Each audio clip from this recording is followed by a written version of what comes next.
now I'm going to move on to talking a little bit about my website. My website kind of came a little bit later. I started selling on Instagram in the beginning, which was very useful at the time. I think if you do have, a small following and it's just your auntie and your mom following you, or your auntie's cousin and stuff, that's kind of how it started for me. And I started selling art for really cheap on Instagram. I think I was selling it at the time for about 300 Rand for an A3 artwork. I now charge almost 4,000 Rand for an A3 artwork. Don't underestimate those aunties, because that's literally how it starts. It starts with the aunties. It starts with the aunties and the auntie sisters, and they're all talking about how amazing your work is. And it's very sweet. And in the beginning, I was very embarrassed that my aunties, moms, or whatever were buying my art. But actually, that was literally how I was able to afford to buy better art supplies, or bigger paper, or more canvas, or more fabric to paint on bags, and all of these little things that I guess I wouldn't have been able to afford when I started selling small works on Instagram for a really reasonable amount of money.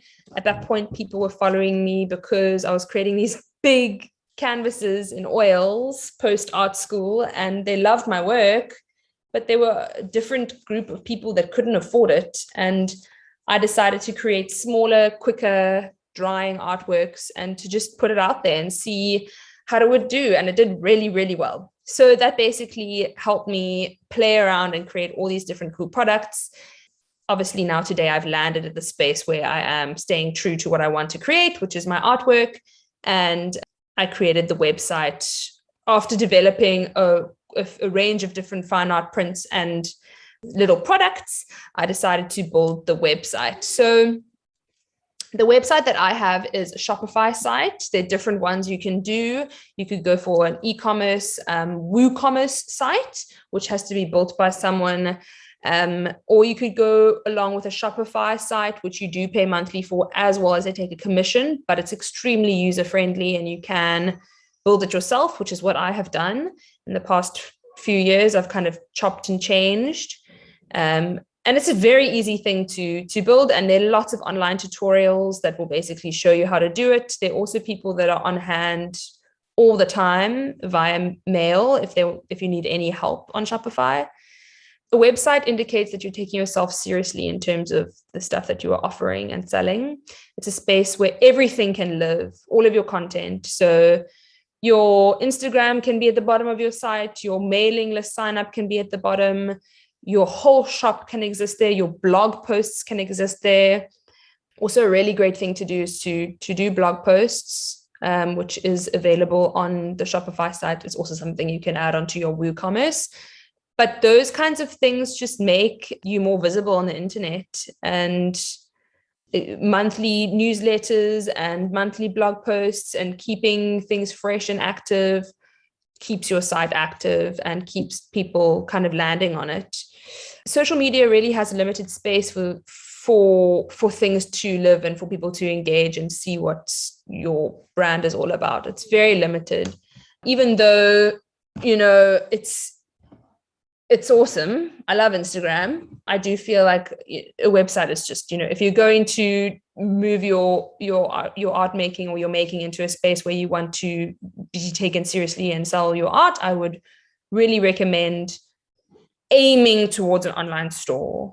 And what that looks like to you, it really depends where your business is. But I would say if you have about at least 10 offerings, 10 prints or 10 originals, even like a bit of both, looking into having an online store is a great start.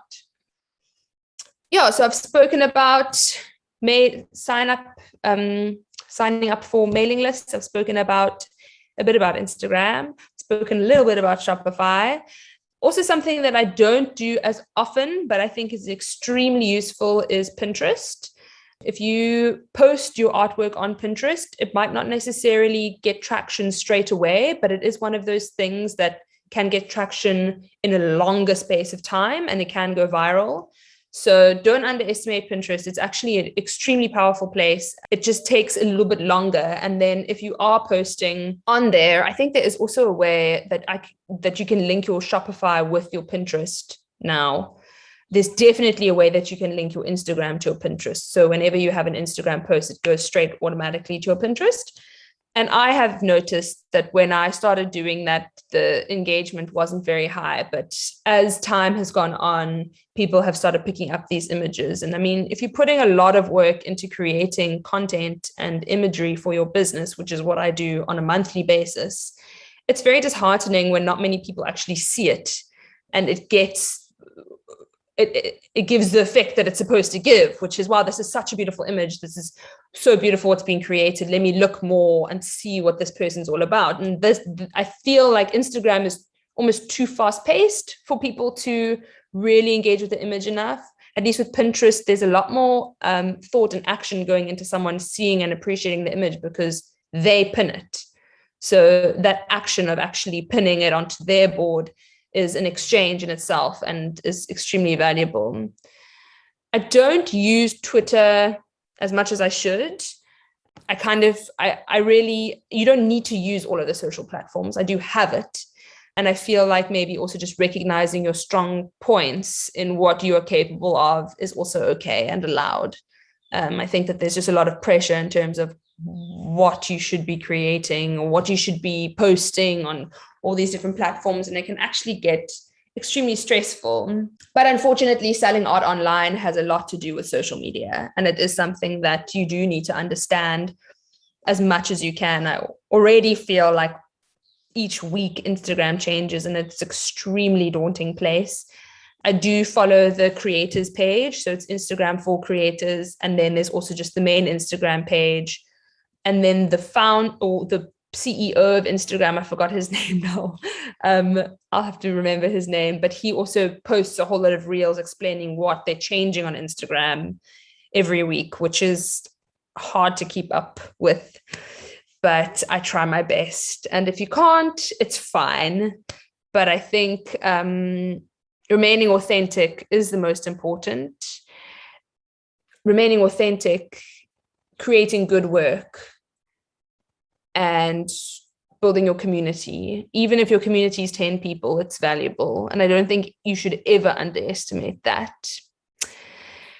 Yeah, for me, something that's also been extremely valuable is to make sure that my name is actually the same throughout platforms. So my name is Amy Ayanda. My business is Amy Ayanda Studios. And then on Facebook, Pinterest, Twitter, it's all Amy Ayanda. So if it's going to, give it the effect that it needs, just make sure that those things that might seem small are actually so important, and that, your branding is just consistent throughout, because you don't want it to be like Brent is starting a business called Surfwave Art, and then his Instagram is called Surfwave Art, and then he's Brent on Twitter. No one's going to know who you are. So it seems small, but it really does happen more than you think it does. So another thing that is extremely useful when selling art online is content creation. And I think that people really underestimate creative people that make art, underestimate how much content you are able to create as someone who creates art.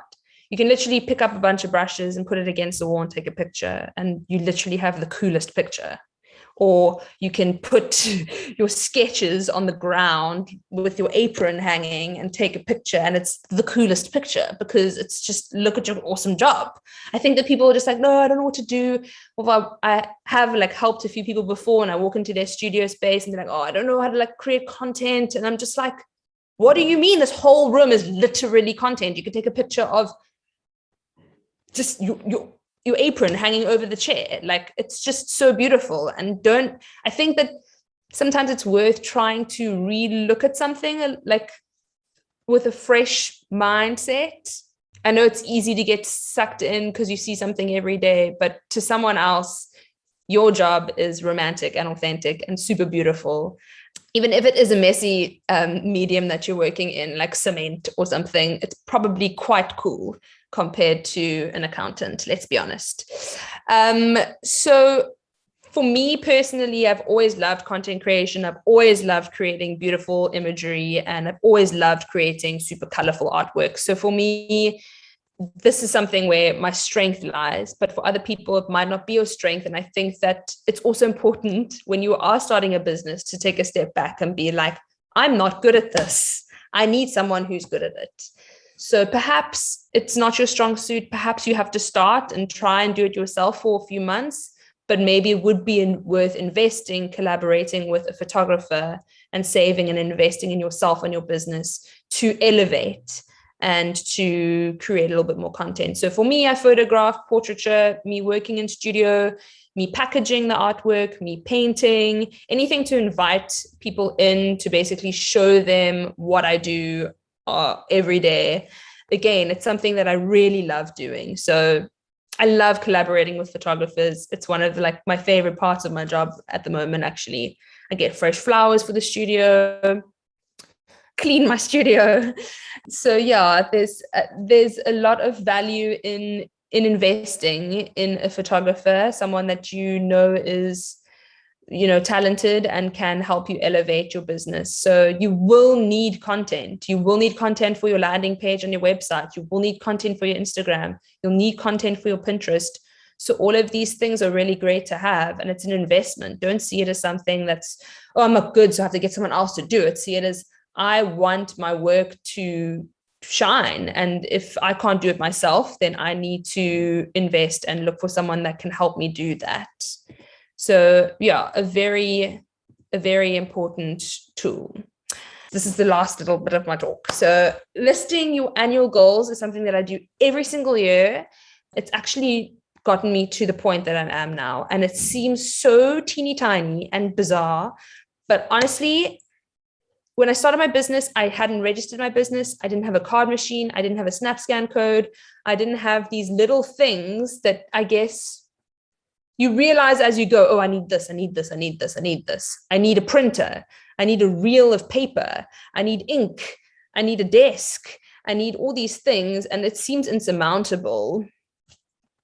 And I think like small goal setting, small lists, and then I'll always have a small list of goals, and then I'll have a big list of goals for the year. So the small ones would be the small things. Get a printer, get a SnapScan code, get this. Then the other ones would be the big ones, like make sure my accounting is set up, make sure that my business is registered. You know, these things that seem very scary and daunting, I would probably put like 3 or 4 on the list for the year. And then the other ones I'll have about like 5 or 6. And it's amazing, even if you're not even returning to that list, how it kind of just happens. You make the list, you put it on your wall, or you put it at the front of your diary, and it just becomes this thing that's there, that kind of exists on the periphery of your mind. And it's really helped me. Every single year I do it, and every single year it really becomes something that I look back on. I'm like, wow, I can't believe I did that. And sometimes it doesn't take a whole year. Sometimes it takes 2 years. But I look at the list and I tick it off, and it's quite a feeling. So yeah, that's what I'm going to end off. I feel like I could talk about this stuff forever, but I really do hope that this helped a little bit. And good luck with starting your business. And I am going to stop talking now. Bye.